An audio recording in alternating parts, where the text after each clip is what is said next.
This is a presentation of Northeast Streaming Sports.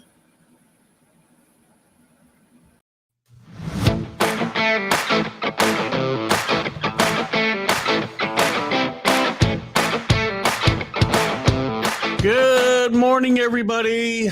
Keith Engle with TGI Sports Talk. Are You Serious? Our new debut show with my new co-host, the Mad New Yorker, Carlos Chavez, who we're going to bring in a second. I didn't see him here. I was going to say hello to him before the show started. I didn't know if he'd be here before we started or not, but we'll bring him in just a second. And we're going to get started with this new format. You know, we're going to do some interviews. It's off and on. It's getting hard. You know, work a real job. And Carlos tells me if I had Bitcoin, I'd have all kinds of time to do this. But we'll talk about that at another time. But we're going to kind of change the format up on Fridays and do this Are You Serious show. And I got to give Carlos credit for that title. And I love it. Hopefully John McEnroe doesn't sue us. I've already got one pending lawsuit against me for talking about a 16-team playoff. So. Listen, guys, if you haven't had a chance to check out the College Football Huddle show from Wednesday night, please do so. And again, check us out Sunday with our live stream of consciousness. Carlos does participate heavily in all of those shows. And without further ado, I'm going to introduce my new co-host on Friday mornings, the Mad New Yorker, Carlos. Hey, good morning, everybody. How are you this morning? How's it going? Can you hear me? I can hear you perfectly. That's good. Excellent. Everything went well on the commute to school, I take it today. Yeah. Got to take the little ones to school, man. We got to take care of them first, you know. We have to do that, I know, and I appreciate it. And I'm looking forward to doing this. You and I have, you've been a great, before I get started, I'll give the people a little background of how we've come to do this. And I'll let you kind of do a short. We already did the bio on the site, but we'll give you a little chance to talk a little bit about yourself where we dive into stuff today. Carlos has been a follower of Northeast Streaming Sports probably first, and then my show second, and we thank him for that. And he's been a great contributor with a dissenting voice a lot of times, but that's always good. You need dissenting voices in these shows, or they're boring as hell. So I appreciate that, and we decided to throw this together and have some fun on Fridays talking about the topics that he and I both have a lot of passion about, and they'll differ from week to week. Sometimes you guys will like them, sometimes you won't. But we certainly want you guys to pop in and give your comments. And good morning, Dave Guyette, always the first one in the room in the morning. So, Carlos, welcome to our new show, Are You Serious? And tell us a little bit about Carlos. Yeah, first of all, I want to thank you, Keith, for giving me the opportunity to come on your show. You know, so we can just have some discussions, some serious debates about what's going on in the sports world. Also want to wish everybody happy holidays. Hopefully everybody's doing well. It's going to be looks like a long holiday season if you're a baseball fan. Yes. and if you're a college football fan as well, you know, everybody's getting antsy and waiting to see how all that's going to turn out. So a little bit about myself. I'm here in Queens, New York. I live down the street from Citi Field. Didn't automatically make me a Mets fan, but because I was born here in New York, but I moved to Europe when I was about 3 months because my father was in the military. So growing up watching sports, there was like 2 super stations in Germany, and it was mostly like on tape delay. So you would see a lot of Dodgers and San Francisco Giant games and all those teams out there in the West Coast, and then you see all the New York teams: Islanders, Rangers, Mets, Yankees.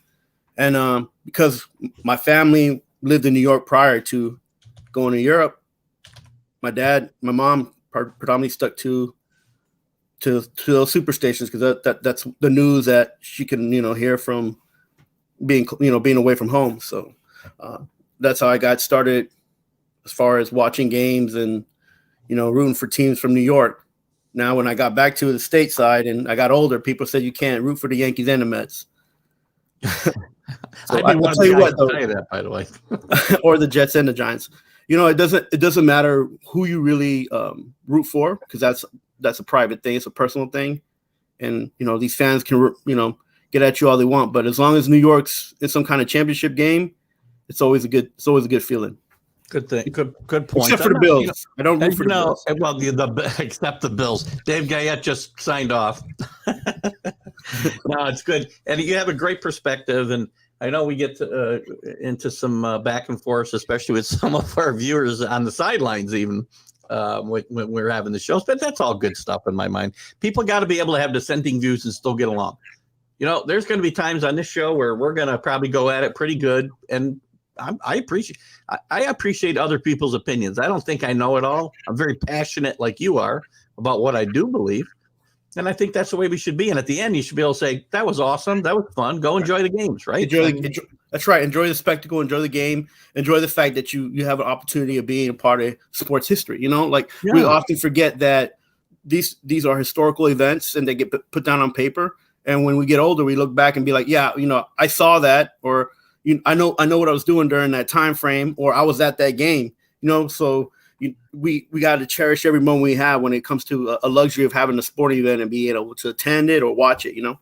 Right. And we're going to find new things to argue about every week anyway. So, you know, these arguments will go away. We'll talk about something else. So listen, I did have to throw in the disclaimer that, you know, the Are You Serious title belongs to you, so that if John McEnroe has a problem, he can come and talk to Carlos. Well, if he writes Are You Serious with just the regular letter R, then we don't have a problem. All right. Well, I'm not worried anyway, because I got this other guy threatening to sue me about the 16-team playoff every time I bring it up. So whatever. He wrote a book, 20 years ago that nobody read.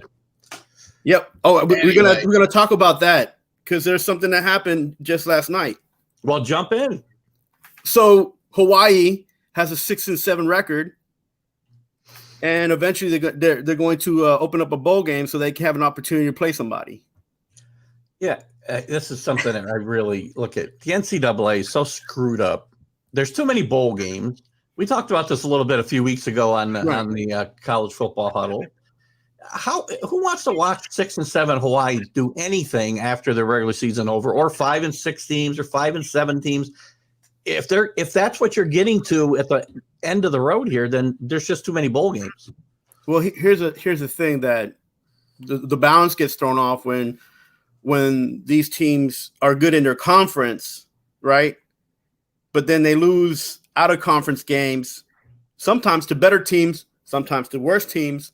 But they did good in their conference, and that's what's going to propel them to go into a bowl game or a championship game, right? So, yeah, I'm not saying I like Hawaii. They've always had some good games in the Pac-12. Yeah. I don't know if they're in the Mountain West now, but whatever.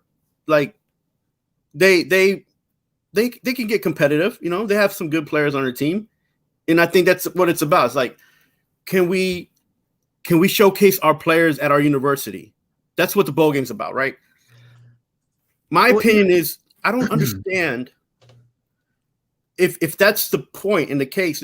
Why do you allow these juniors, sophomores, and juniors who are going to go, who are draft eligible, allow them to take the day off, right?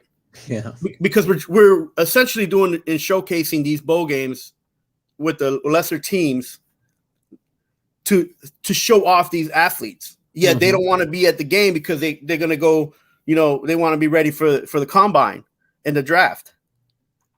So, it's not just the NCAA, it's also the athletes and the schools involved. Like, why should we give a school more money to attend a bowl game if 3/4 of their team is not going to play?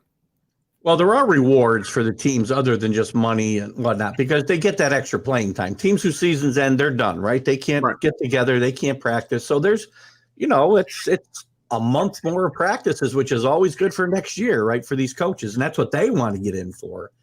But to me, rewarding 6 and 7 teams, again, I'm not a big participation trophy guy, as you may have gathered from listening to some of my commentary, but it's an extension of that. I mean, I get it. You know how much I think that some of these lesser tier conferences should be rewarded for having really good teams, not 6 and 7 teams. 12-0 Cincinnati's, yes. 6 and 7 Hawaii's, not so much. I mean, and who's at these bowl games? There's nobody at them.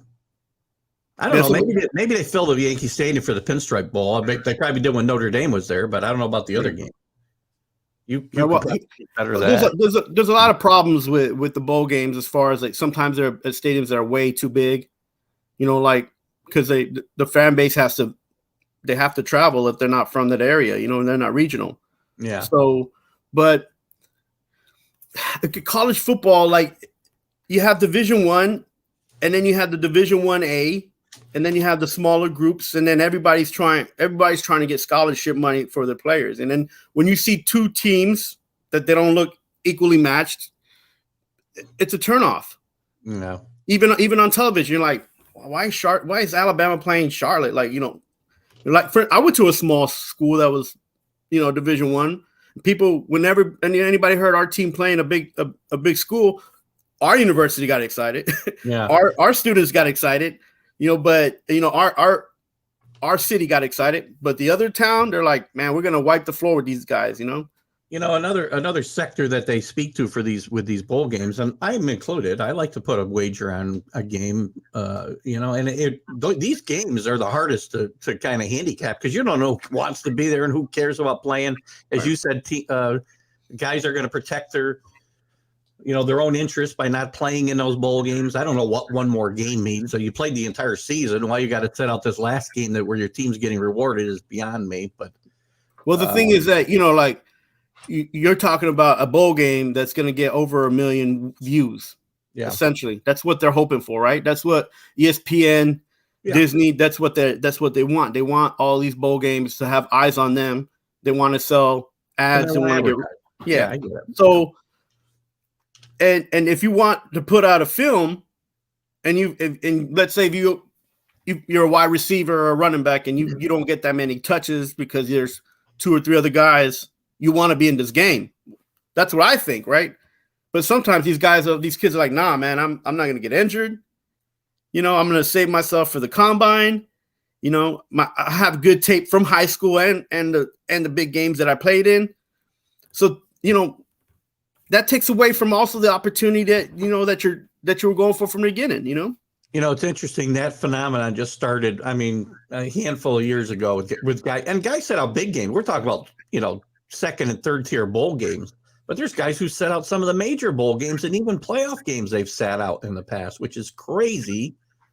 I mean, especially in these lower tier bowl games. And to your point, Carlos, we're talking about the Hawaiis. You brought up Hawaii, right? If there's anybody from Hawaii not playing in a bowl game where they might get seen, they're crazy because their draft stock is not that high to begin with. So they're nuts for sitting out, or any Mountain West team probably for that matter. Right. So I don't know. Well, I mean, like you say this started like a few years ago, but you don't remember the Miami game where the kid wrecked his leg and McGahee. McGahee. Yeah. And then what was it? 3 days before he even got his leg wrecked, he put insurance on his legs and his knees. Smart kid, right? Exactly. Like, so it's like, kids watch these things, man. As other athletes watch other athletes, see what they do, what happens, and a bowl game sometimes this doesn't pique their interest, man. And like you said, who's watching me? Why am I even? The stadium's not full. We're not playing at a big stadium. We might be on TV and everything, but I'd rather go home and visit my family during the holidays, Well, it's a little bit of a different, I guess it's on the same topic, but if I'm an NFL executive and I see a kid who wants to sit out playing in the Orange Bowl or helping his team win a national championship and he sits out, I got to wonder about that kid's priority. I mean, yes, your health's a priority. I get it. But is winning, or is it just coming to the NFL and making a bunch of money? I got to wonder about that kid's makeup. The biggest issue that NCAA has had since the late 80s has been money. Yeah. Who's making it and how much are they making, right? Yeah.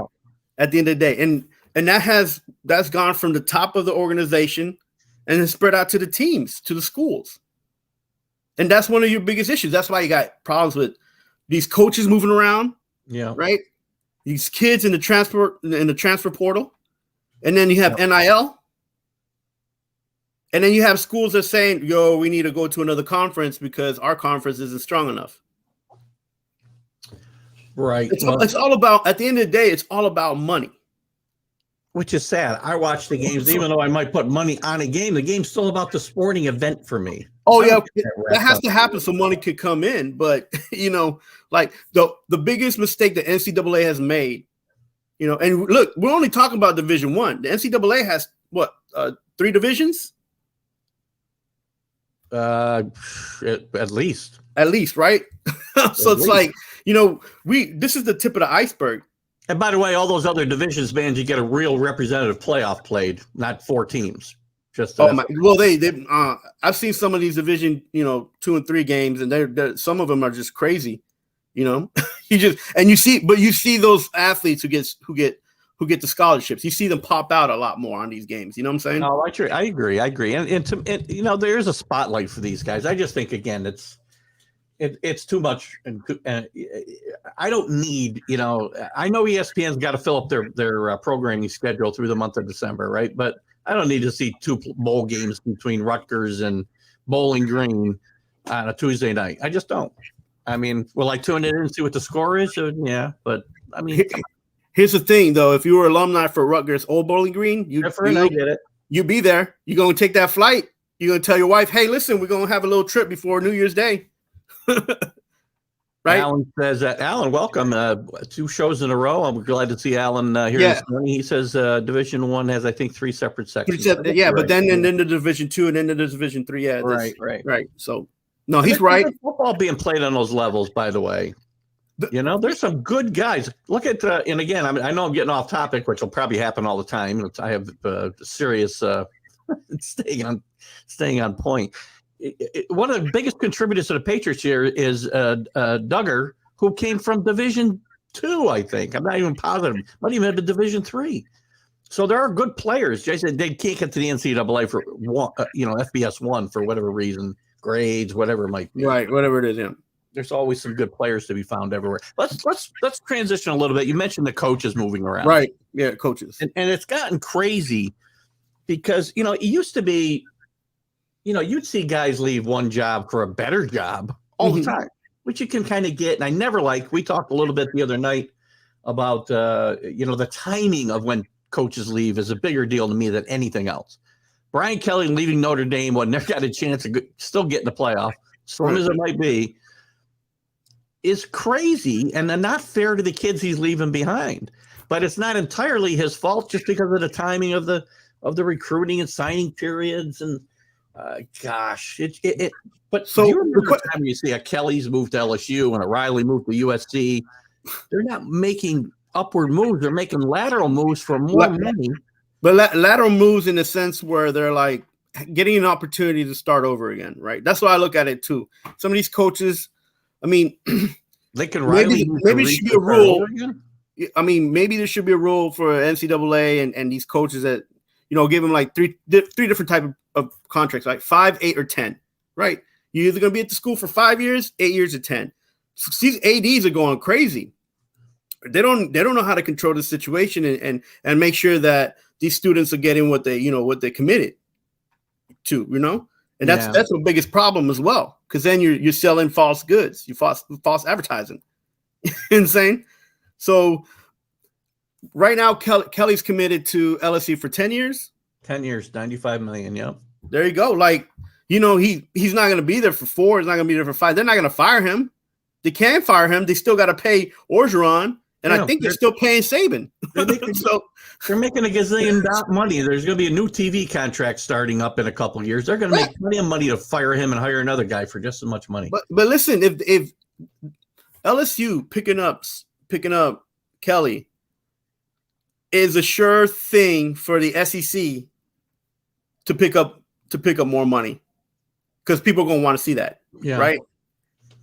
So that lateral move, now you're not connected to NBC anymore and hoping to get good games for Notre Dame.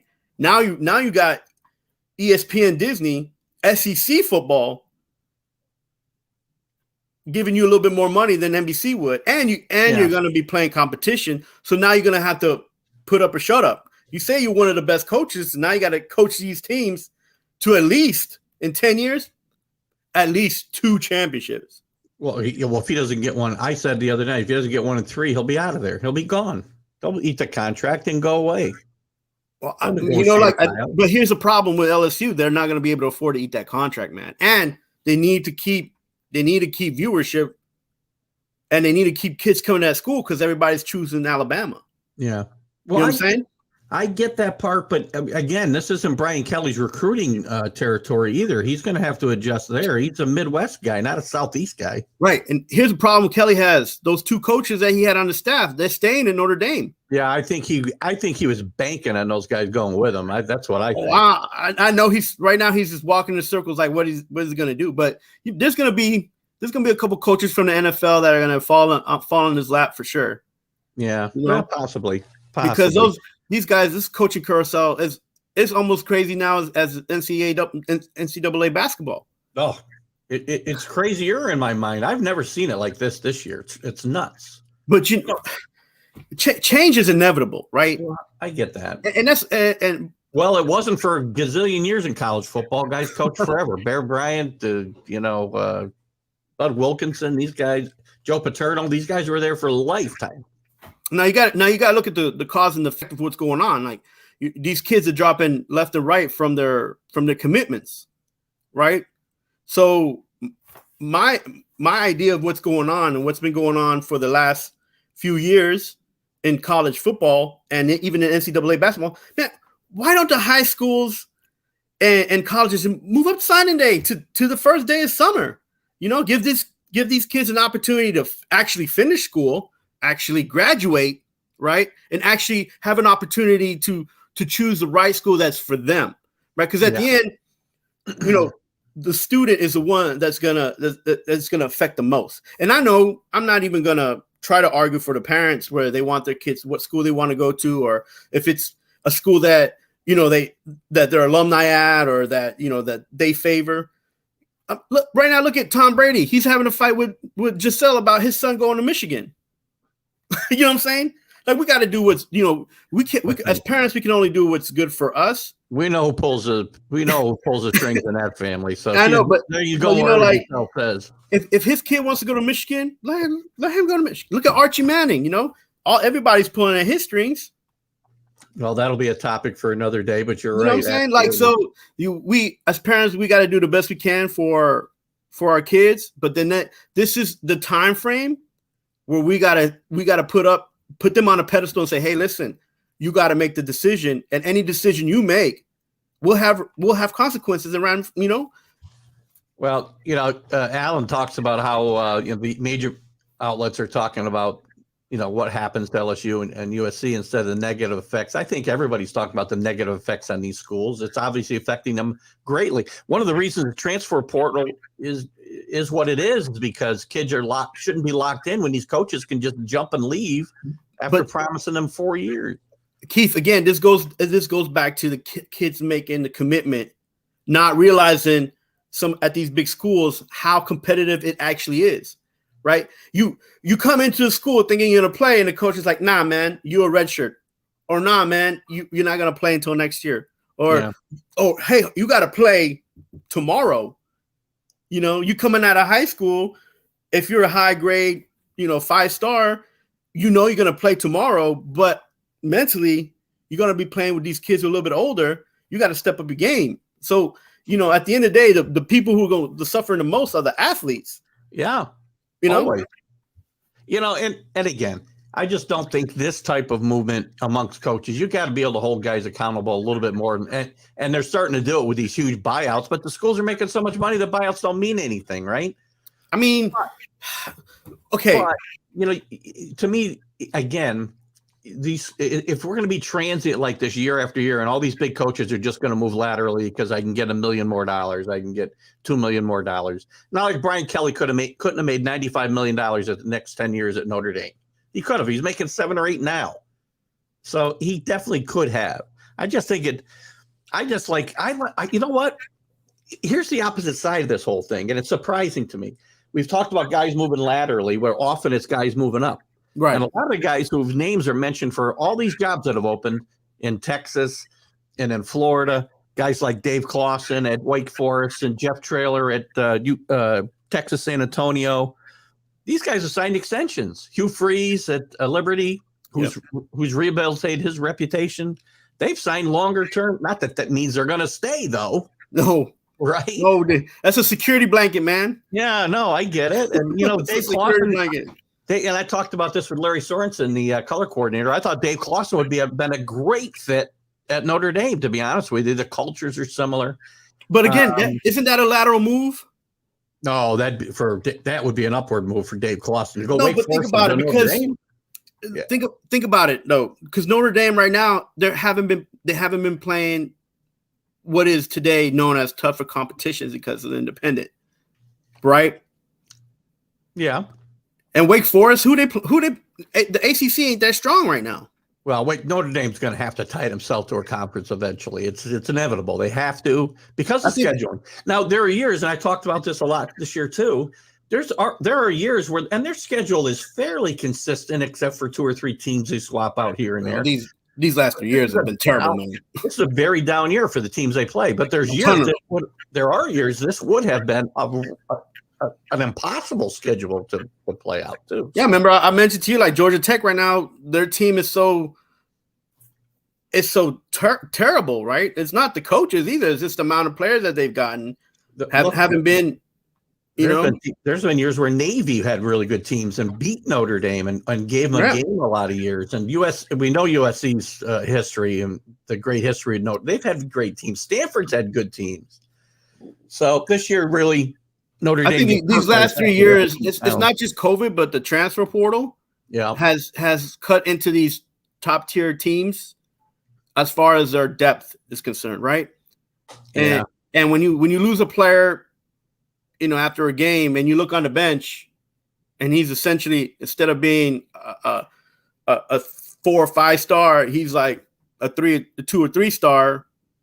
That changes the game, man. That changes his playing field a whole bunch, Yeah, but you can't fault them for that, right? You can't fault them for that. Players want to play; they want to be on the field, man. Oh, absolutely. I'm not for unlimited movement for kids with that transfer portal. In the case where coaches leave that promise you, you'll be with me 4 years, you'll be this, you'll be that. They should have the option to leave and not get penalized. But just because you're unhappy at a school and whatnot, you can't just have guys moving willy-nilly without any kind of repercussions. It'll get crazy. Alan brings up a perfect point. Like, could Notre Dame go to the Big 12? If Notre Dame goes to the Big 12, why did Oklahoma and Texas leave? Right. I don't think that's where they're going to go. If they eventually join a league, it'll probably be the ACC. That's where they've got ties to now, and I would guess that's where they would go eventually. They'd be a better fit in the Big 10, geographically speaking. Any three of those conferences would be better than what they're doing right now. Yeah, and it'll give them at least a schedule where they're looking at some formidable opponents. But Notre Dame is a historic team, man. They want to.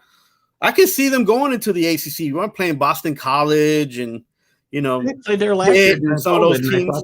They played during COVID, and I thought that there were some very good matchups, and I think they matched up very well, and they fit very well in that league. I thought the ACC let them off the hook. They had them last year over a barrel. They could have said, "Yeah, we'll let you play, but guess what? You're staying." ACC, man. I tell you what, man. I've been watching these games, and I am not impressed at all, man. Like, even with some of the coaching, you're like, how you let these kids do some of these things?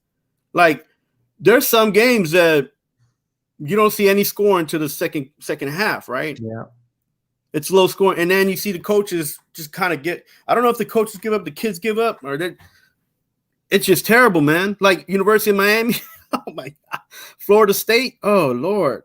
God, I'm I root for the Miami U just because of marriage, basically. My stepson did his undergrad there. He's at North Carolina now doing his doctorate, but he could care less about the Tar Heels. He's still a university. I think he stopped watching altogether. My wife and I are the only ones that watch the games. Maybe the only people that watch Miami because they've quickly become irrelevant. But we're going to save that. That's going to be a good topic for another show, is what's happened to these powerhouses in Florida. We'll save that for another show. It's tough to watch, man. Oh, it is, right? Let's take a quick look because we're about out of the time I really allowed it for college, but I don't want to not talk about the games. Let's take a look at the games this weekend and how they're going to affect the rankings. So let's just run through them really quick. I got them up. Let's go through them. So Oregon, you got a couple of games where teams just played each other in the last few weeks. And the first one is Oregon at Utah, not relevant in the playoff conversation, but certainly to go to the Rose Bowl, which is still a prestigious honor. You got Oregon going to Utah, and Oregon just beat them up a couple of weeks ago. I like Utah to beat them again myself. Yeah, Utah's underrated, they're flying under the radar right now, and they're pretty solid squad. Utah, they have a lot of Polynesian players, man. They got some Hawaiian Polynesian, and they got a tough defense, man. And they got a lot of older kids on the team too, so that makes them a little bit stronger as far as like esprit de corps, teamwork, working together. Yeah. So they're going to be tough for Oregon to beat. Up at home, Oregon. In Oregon, they got nothing left to play for except that Rose Bowl berth, and I think they're deflated since they lost their playoff opportunity myself. So big game in the Big 12 championship game. Baylor doesn't go to Oklahoma State. Oklahoma State is technically the home team, but they're playing at Jerry World. I like Oklahoma State. Baylor's played very, very well. Not as great away from home. This would be I guess if they were going to call it a home game, it would be a home game for them. I'm not crazy about the atmosphere in that stadium anyway for this bowl game, but I like Oklahoma State. They're playing well. They played good defense all year. I think Mud Gundy. I got into an OU room yesterday somehow. Got going into conversation, and they're just ripping Mike Gundy that he's like a mediocre or worse head coach. And I'm like, this guy's got 7 10-win seasons, 3 finishes in the top 10. How is he not a good football coach? I'm not saying he's up in the elite. No, but he's the problem. He gets unlucky and he gets lost in the shuffle with Texas and Oklahoma and Iowa. I mean, Texas, and Oklahoma over the upper hand, and you can't dismiss teams this year based on history. And I think this Oklahoma State team is really well put together. They play well enough on offense, and their defense is really good. And I think they win here, and I think they have a chance to jump past Cincinnati if they do it impressively. I tell you what, that Baylor team is gonna give them a run for the money because they're a good team, man. It's going to be a good game, man. It's going to be a close game, too. Yeah, we'll talk real quick. San Diego State, who's had a really good year, is playing Utah State in the I think that's the Mountain West championship game, if I'm not right. Yeah, San Diego State. I'm going to take San Diego State here just because they've had such a good year. I'm not going to spend a lot of time on that. You're going to dismiss Utah State. Unless you like Utah State and you want to talk about that game. I feel like they're both on the same scale, man. They both have. That's a good football league, by the way. Mountain West. There's a lot. It's more. The teams are more.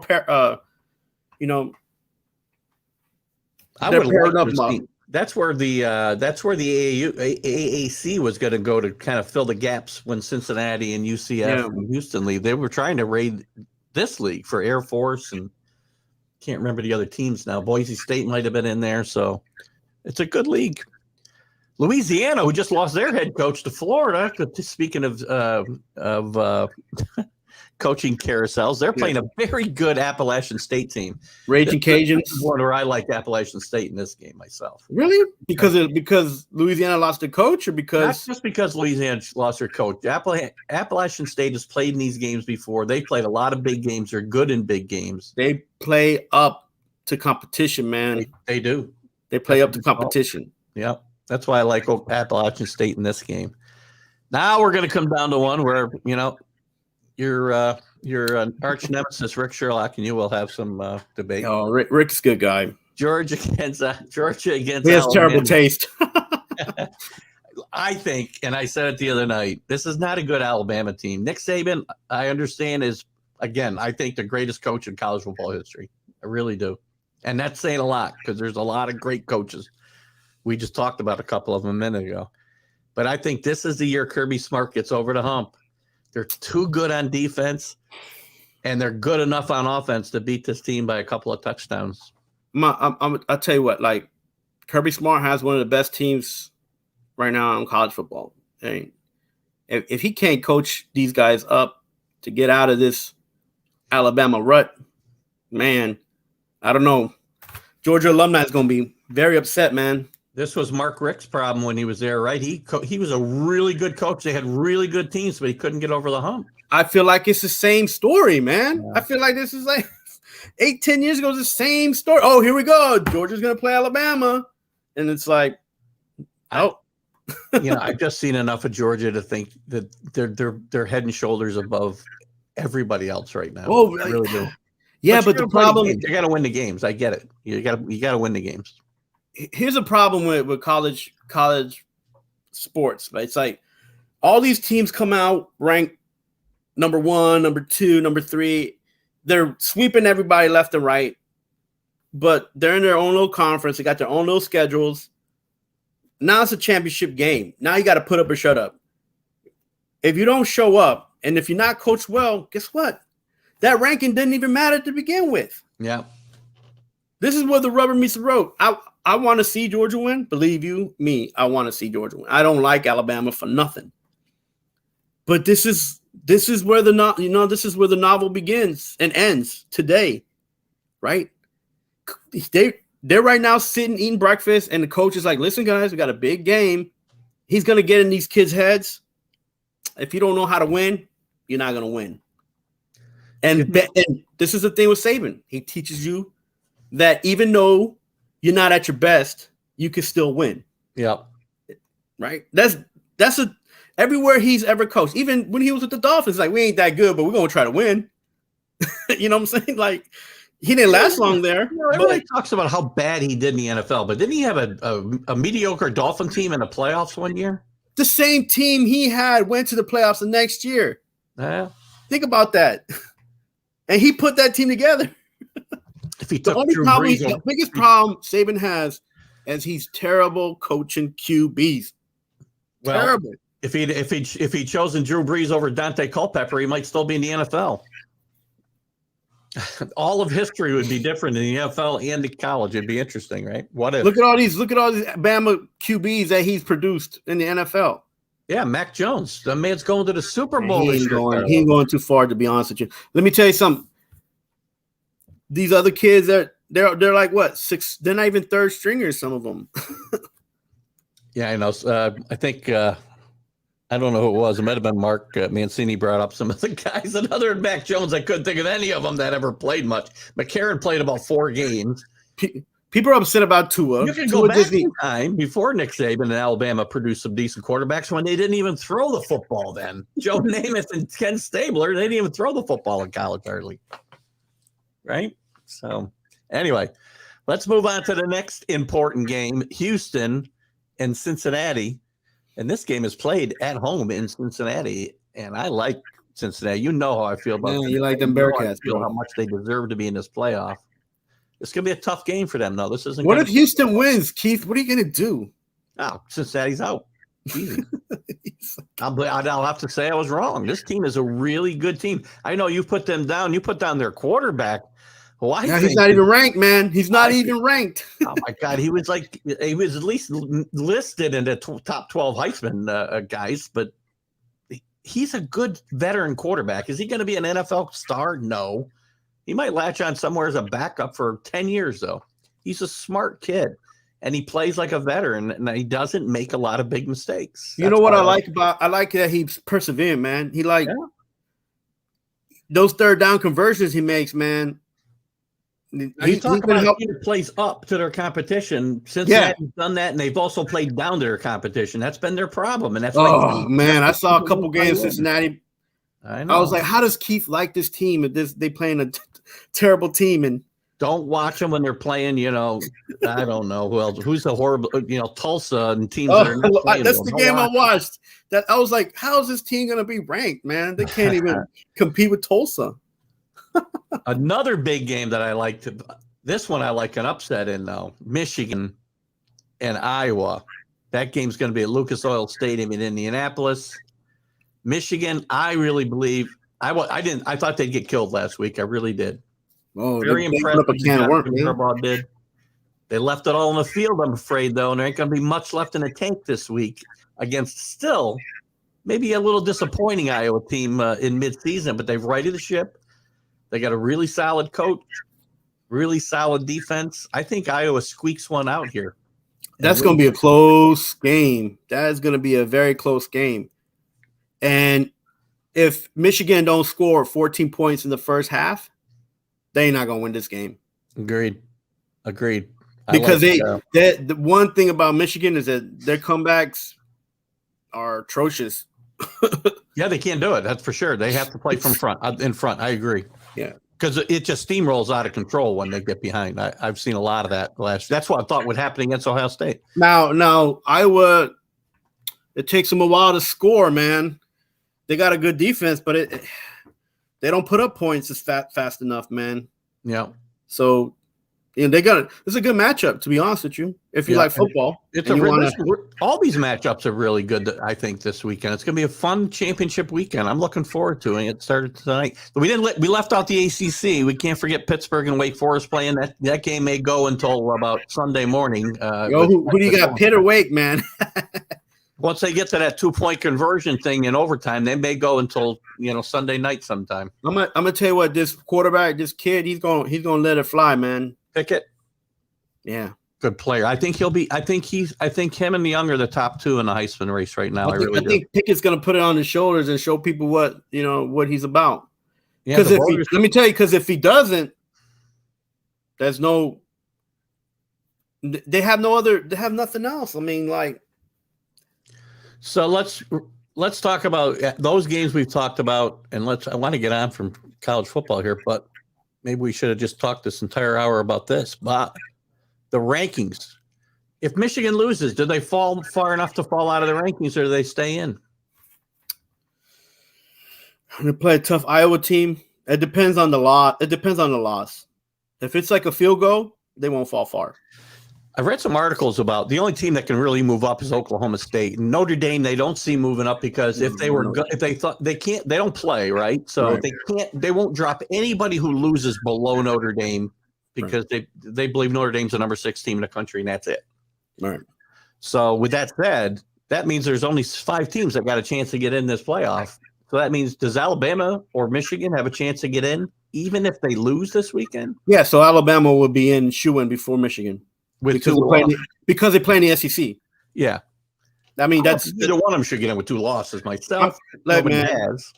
ESPN Disney got other words to give. Yeah, I know, and that's a whole share with you. I got into it with one of the guys who had talked about, it's all about them, and I agree. Money runs things, right? Yeah, man. But if you're telling me that committee's in there and all they're doing is picking who they think the sponsors want, well, then just let the sponsors and the TV execs make the decisions and get the football guys out of the room. The football guys are there to appease the fans, man, and the fans love them. Right? Fans aren't going to love them if there's a 2-loss Alabama team in there above a. They're not going to complain to the players. They're not going to complain to the members, to the committee who's like. I am. Give me their numbers. Hey, look, it's probably like 5-1 in the committee from the execs to football players. So I guess Alan's commenting on our talk about quarterbacks. Jalen Hurts, I'm not going to say is a really good quarterback. I think he'll be a nice backup quarterback in the NFL for a bunch of years. He's not a starting quarterback in the NFL. Well, Jalen Hurts is not. They're not giving him anything to work with in Philadelphia. Well, you can't tell me he's good now. That goes against your argument. You just gave me that Nick Saban can't coach quarterbacks. Oh, he didn't coach him. Riley coached him up in Oklahoma. 1 year. Hey, he gave him the opportunity that Saban didn't want to give him. Well, that's true. He liked Tua better. I'm not sure why. I never got that, to be honest with you. Couple big, Tua. How can I get it? I got to keep getting distracted. Tua's a guy. He had one big game in a playoff game. I get it. And all of a sudden, he's the guy. And in that game, I saw him throw up a bunch of guys. He looked like Randall Cunningham throwing the ball up in the air to Randy Moss and Chris Carter, and somebody catch it. I never thought he was that good a quarterback.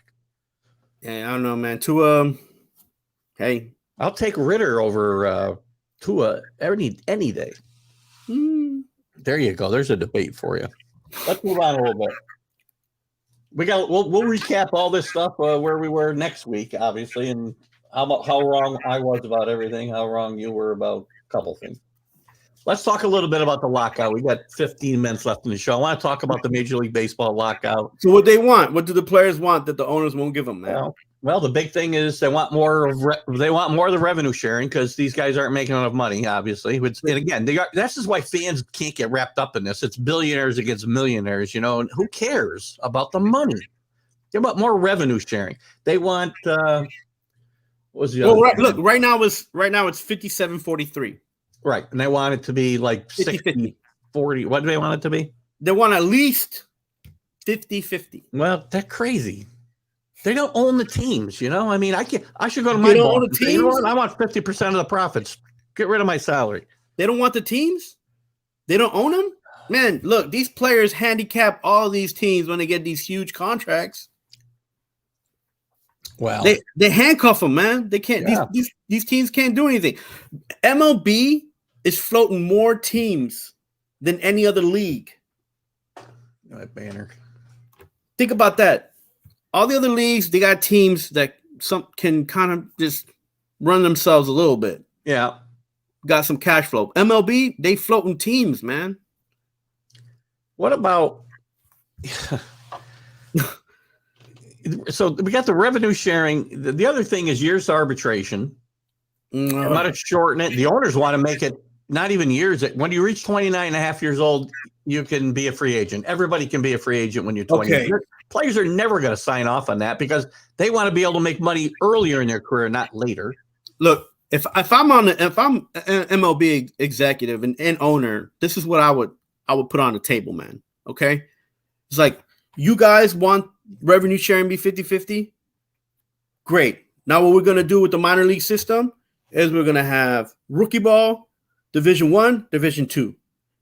Division III teams have an opportunity to move up or down from major league teams.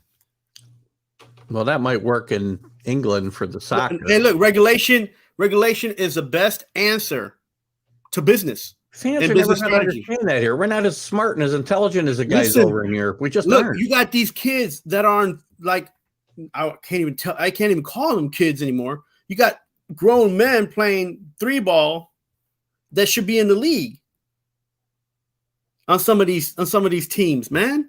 And the teams they're not putting them in because they contracted to one player in that position and they can't move that guy.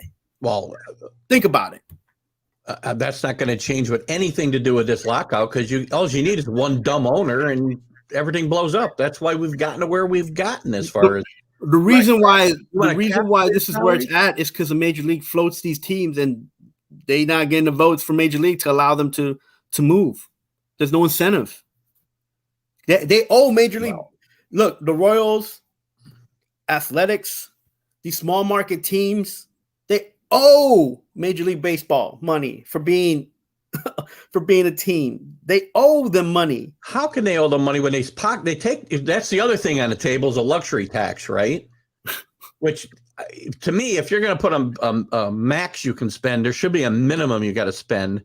Because what I'm tired of seeing teams that go over the cap, paying the tax, and the teams that get it, put it in their pocket and not try to make their team any better. Yeah, but there ain't that many. There's not that many small market teams that are going over the cap. No, they're under the cap. So the small market teams are getting the money from the teams that go over. But that just all that money just goes to paying the players they really can't afford. They don't sign any. The Royals don't sign anybody. What's going on in Baltimore, man? What's going on in Baltimore? Baltimore's another good example. They take that money and they put it in their pocket. You think those guys are those guys own the MLB for the last 5 years, man. After the Machado contract, Baltimore to that point about floating teams. Stop floating teams. If they can't move and make it, then let them fail. The problem. Here's the thing, though. Here's the thing. They need to keep the same amount of teams, so the league can function. Well, the players will never vote for contraction ever anyway. So right. So if there's one team that's failing, that means that the Major League Baseball got to lose at least 2, and shift around all the other teams in divisions. Right. See what we got here. That's why I feel like regulation will be a good fit, you know. Oh, We'll pivot to Scherzer. that. We'll pivot to that in a second. Let's finish up with the lockout real quick, and we'll jump to the Mets. You know, to me, I think again, this is the first work. It's not really a work stoppage, but it is because they've locked them out. But But it's 26 years, and they've had basically labor peace. That's a long time. And these things don't, and the owners also don't let players go on strike anymore. If you ever noticed, any league, no. I think since 95, 96, when the owners locked them out, then there are not strikes anymore. These people keep calling it a strike. This is the owners locking them out, and that happens in every league now. They don't give the players a chance to strike; they lock them out first. And but they do. They say that with the big, with a big huff and puff. I'm not going to blow this house down, but who gets involved? Yeah. The government. They're going to bring the government, I don't want the government involved in sports anymore. They bring they bring him in to They can't run the government. I don't want to run them sports. Jeez, maybe Rob Manfred ought to be president of the United States, for crying out loud. He'd be perfect for that job. That's he lock out China and look what he's doing to another country to be head of that country. How's he going to handle this baseball situation, man? This is going to be his legacy. What happens here? People think, oh, this will go away. It's not a big deal. It's December, but you know what? These things never get solved quickly. It's not going to get solved until the clock starts ticking in February, and it's time for guys to start reporting to spring training. That's when they're going to talk seriously. Look, all the time. The players right now have a lot on their side going for them, and the thing with the news breaking out that the baseballs have been changed in the last 3 seasons. Yeah, that's an interesting story. We'll have to get into that. I got to look more into that. When you sent me that the other day, I didn't get a chance to look into it, but we're going to have crazy, man. We'll have a conversation about that. A lot of the rules, and that's another thing we'll talk about.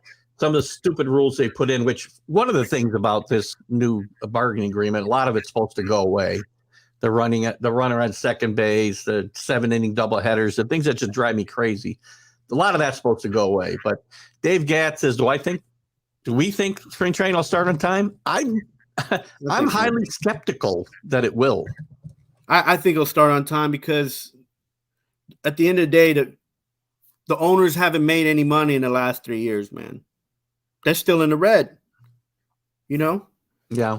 And they let some fans back in the stadiums last year, but man, you come up here in New York and it was like 3/4 empty, which is actually pretty nice.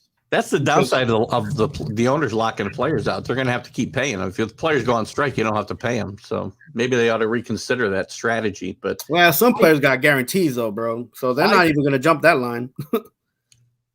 Well, that's true too. I do think there's a 50-50 chance it'll affect spring training in some way, but that's when they'll start talking, right? Because that's what they don't talk until the gun's put to their head, and it's either do it now or we're going to start losing games in the spring, and that's. I think the player union is going to get a big high ho from these agents because they need money. Yeah, it's tough times, man. So agents are going to push the union to get stuff going. I'm not sure about COVID. I mean, COVID could affect anything. Who knows where we're going? Nobody knows. I mean, it's affected, the NBA. It's affected the NHL now more than any of the sports. So who knows? You talking about people's salary, man. You talking about people, and who's making part of the salary when some of these players get signed? The agents. So, well, listen. In the last few minutes we got to touch quickly on. Let me change my banner here so people know what we're talking about. The Mets. Well, talked about Max Scherzer. Let's talk about that. We'll start with the Mets because Mets. I'll do the Yankees really quick because the Yankees have done nothing, and it's amazing to me. It's not amazing. It's money here. They're counting on Aaron Hicks to play center field. I cannot believe it. We got no shortstop, and with this lockout, Carlos, they got a shortstop. Oh. they got Torres. Shortstop. Yeah, I agree. Yeah. No, we don't have a shortstop. Listen, this is what happens when you go out of your way to pick up players who are not worth what you're paying them, who are not giving out what you're expecting from them, not putting out. Don't disagree. Look, they got Gary Sanchez. They would lose $8 million if they don't keep him. They're the Yankees. I don't care if they lose $24 million. You understand? That's only one player. So now we got to talk about Torres. They're still the Yankees. Thing. They would lose money if they just let him go. Now you start getting to the $30-40 million. That's a little chunk of change that the owners would like to be able to use for another player. Maybe on a big contract which, by the way, they couldn't afford to do if they're willing to go over the luxury tax, which they're not, because they're all of a sudden not the Yankees. They're the freaking Kansas City Royals, apparently. Hey, listen, just be glad Kluber is no longer on your team, okay? I'm glad he pitched one. I'm glad he's not on that team anymore. He pitched one good game. Thank God. Nice for him. Oh, my goodness. What else? Anyway, real quick so we can finish up with the Mets. The Yankees put themselves right behind the 8 ball because if they plan on making moves, they're going to have about 2 weeks to do it when this lockout ends, and that's crazy. The Yankees will be all right because everybody wants to play for the Yankees. Nobody wants to play for the Yankees. What are you talking about? What? Why did Corey Seager sign in Texas? Hey, man. It's because he wanted more. He wanted to play for 15 years on a team, man. The Yankees ain't going to put you. They're already eating up the contract with Giancarlo Stanton. They don't want another guy paying another guy until he's 40. Come on, man. Well, I'm not saying we should give him that contract, but that's what he wants, though. That's what his agent to play in New York. They would make it work. No, that's not true either, though. They're gonna go where somebody. If somebody's willing to bend over backwards and give them money, they'll be like, "Yeah, sure, take my wallet here. Go play. Look, if you don't want to play on the Yankees, then you don't have to be on the Yankees." And after that's over, I really don't want Corey Seager because it tells me he doesn't care about Corey Seager. He didn't help the Dodgers. He won't help the Yankees. Oh, he helped the Dodgers immensely. Not this year because he was hurt a lot. He's a great player. Just be glad he's not on the Yankees. He had a left-handed bat, by the way, which the Yankees need badly. What the Yankees need to do is figure out the money situation and how. Look, I already said it. I like Judge. He's a good guy. He's great. But man, I know what you feel. He's not worth that contract. That can't happen. You got to have a face to an organization. Come on, man. The Yankees, they had Posada. They had Jeter. They had Tino Martinez. What faces, man? Come on. You got to have good players, man. Jeter was the face of the team. You can name all those guys you want. But people weren't with just Derek Jeter, but he was the face of that team. Even if he was the face of the team, he's the captain. Okay, fine. But, at the end of the day, he was surrounded by a lot of good players. That's right, Dave Guy. Yes, they do.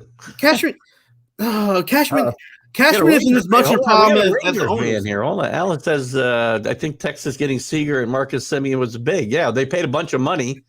They better hope they're big. Texas keeps making these moves. Goes back what happened to Alex Rodriguez? Texas oh my gosh. Some of these teams, man, Tampa Bay making that move to sign that cat. They just wrecked their playoff position, man. I agree. They handicapped themselves with these contracts, man. Because they can't afford, where the Yankees can, by the way, to afford to overpay these guys and still fill other positions if they go over the cap. Texas can't do that. Okay, look, I'm going to tell you this. I'm going to put it like this. Let's say you buy a BMW, right? All right. And it's like kind of top of the line. It's not a Maserati, but it's a BMW because you always wanted a BMW. Yeah. But you don't have BMW cash. You have a Mitsubishi cash, right? So now your BMW sitting in the garage because you can't pay for the gas. That's the Rangers. You know what I'm saying? No, that's the Yankees right now. They paying high wages for low output. You're a businessman, man. Well, right. What they're doing right now, sitting on their hands because they don't want to make the mistake twice. They made a mistake with Stanton. Goodbye, Cashman. That's why we got the wrong guy making the decisions. They're debating now, should they keep Judge or not? And I'm telling you, as a baseball person, fan of, liking the Yankees, I don't care if I see Judge or not. I don't, because if I can get Rizzo and I can get other players on the field, Correa, if I can get a defense, bro, get rid of Judge. We could spend a whole show on that one. So now we're almost out of time, but let's talk about the Mets quick. We'll go a couple minutes over. The Mets are doing great things on paper, but the game isn't played on paper, man. So they don't learn anything from the Yankees, apparently. How do you give Max Scherzer, 38 years old, $130 million over 3 years? Bro, these contracts are ridiculous, man. Max Scherzer, whose arm was tired at the end of last year, and who knows what he's going to have left. He's a great pitcher, great player. I love Max Scherzer. I don't. Any Scott Boras player, I would rather not have on the Mets or Yankees at the moment. So your season hinges basically on two guys with maybe iffy arms. I mean, no. If you look at the Mets lineup and the pitching lineup, it's not that bad, man. No, but they got to stay healthy. Scherzer and DeGrom are healthy. That team's going to be really good, by the way. Really good. I told somebody the other day, I was like, if start DeGrom and Scherzer in late July. Don't even touch them until late July. Have them work out, have them pitch around the clubhouse, because we don't need this mess after paying these guys so much money and not even seeing them in October because they're hurt, or even in September because they're hurt.